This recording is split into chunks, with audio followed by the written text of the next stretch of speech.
आ जाओ सामने आओ महमूद है सामने आओ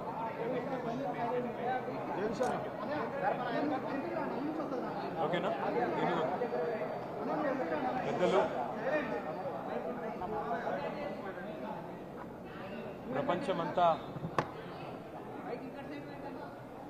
ఒక గురువుగా ప్రపంచమంతా ప్రజాస్వామ్య పోరాటాలకి ఒక చుక్కానిగా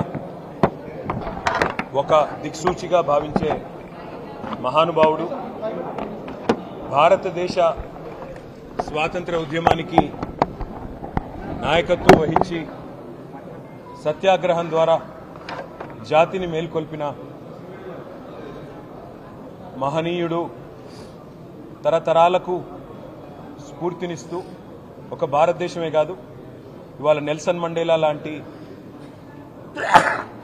జాతి వివక్షకు వ్యతిరేకంగా పోరాడిన మరొక గాంధీ లాంటి నాయకుడికి స్ఫూర్తినిచ్చిన అమెరికాలో మార్టిన్ లూథర్ కింగ్ లాంటి మహానుభావుడికి వర్ణ వివక్షకు వ్యతిరేకంగా పోరాడిన మార్టిన్ లూథర్ కింగ్కి స్ఫూర్తినిచ్చిన ఇవాళ ప్రపంచవ్యాప్తంగా విశ్వగురుగా కీర్తించబడే ఒకే ఒక్క భారతీయుడు మహాత్మా గాంధీ గారు. వారి 155వ జయంతి సందర్భంగా వారు చెప్పిన ఒక మాట మాత్రం నేను ఇవాళ ఇక్కడున్న రాష్ట్ర ప్రభుత్వానికి పైన ఉన్న కేంద్ర ప్రభుత్వానికి కూడా గుర్తు చేయదలుచుకున్నాను. ఏ సమాజం యొక్క ఏ ప్రభుత్వం యొక్క ఏ వ్యవస్థ యొక్క గొప్పతనమైనా ఎప్పుడు తెలుస్తుందట అంటే ఇది మహాత్మా గాంధీ చెప్పిన మాట. ఆ సమాజంలో ఉండే అత్యంత బలహీనమైన వ్యక్తిని ఆ సమాజం ఎట్లా ఆదరిస్తుంది, ఆ ప్రభుత్వం ఎట్లా గౌరవిస్తుంది, గుర్తిస్తుంది, ఎట్లా సంస్కారవంతంగా వారి పట్ల తన ప్రవర్తన ఉంటుంది, దాన్ని బట్టే ఆ ప్రభుత్వం కానీ ఆ వ్యవస్థ యొక్క గొప్పతనం తెలుస్తుంది అని చెప్పి మహాత్మా గాంధీ గారు స్వయంగా అన్నమాట. ఇవాళ ఇక్కడ రాష్ట్రంలో ఉన్న రేవంత్ రెడ్డి గారి ప్రభుత్వానికి ముఖ్యంగా ఈరోజు మహాత్మా గాంధీ గారి జయంతితో పాటు లాల్ బహదూర్ శాస్త్రి గారి జయంతి కూడా. ఈ ఇద్దరు మహానుభావుల జయంతి సందర్భంగా ఈ రాష్ట్రంలో ఉండే ప్రభుత్వానికి నేను చేసే విజ్ఞప్తి ఒకటే, ఇంత కర్కశత్వం పనికిరాదు, ఇంత దయా, ఇంత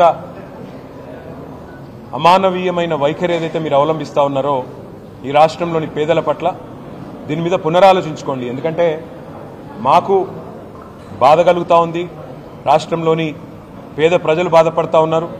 చివరికి నిన్న మీరు పంపిన కూలీలు ఎవరైతే ఆ ఇల్లు కూలగొట్టడానికి వచ్చిన కూలీలు ఉన్నారో వాళ్ళు కూడా చెప్తా ఉన్నారు, మమ్మల్ని వేరే పనిని తీసుకొచ్చినారు, ఇక్కడికి వచ్చి ఇల్లు కూలగొట్టమన్నారు, ముందు చెప్తే వచ్చేటోళ్ళం కాదు సార్ అని వాళ్ళు కూడా చెప్తా ఉన్నారు. అంటే ఎంత దయనీయమైన పరిస్థితులు ఉన్నాయో ఈ రాష్ట్రంలో దాన్ని బట్టి చెప్పవచ్చు. మిమ్మల్ని ఎన్నుకున్నది, మిమ్మల్ని ప్రజలు గెలిపించింది నిర్మాణాత్మకమైన పనులు చేయమని, మంచి పనులు చేయమని. రైతు బంధు 10,000 అంటే మీరు 15,000 అన్నారు, ఆ పని చేయమని. 2,000 పెన్షన్ 4,000 చేయమని.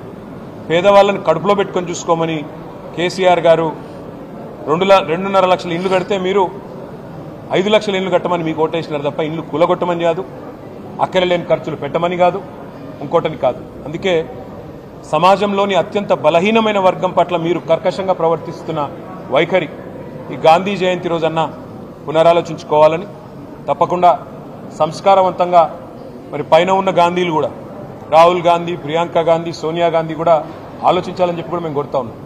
ఇంత ఒక డిపిఆర్ లేకుండా, డీటెయిల్డ్ ప్రాజెక్ట్ రిపోర్ట్ లేదు, ఖర్చు ఎంత అవుతుందో ఈ ప్రభుత్వంలో ఒక్క సన్నాసికి తెలియదు. అయినా కూలగొట్టడానికి మాత్రం ఇవాళ మొదలుపెట్టి పేదల పట్ల మీరు అనుసరిస్తున్న వైఖరి మొత్తం రాష్ట్రం, మొత్తం దేశం గమనిస్తూ ఉంది.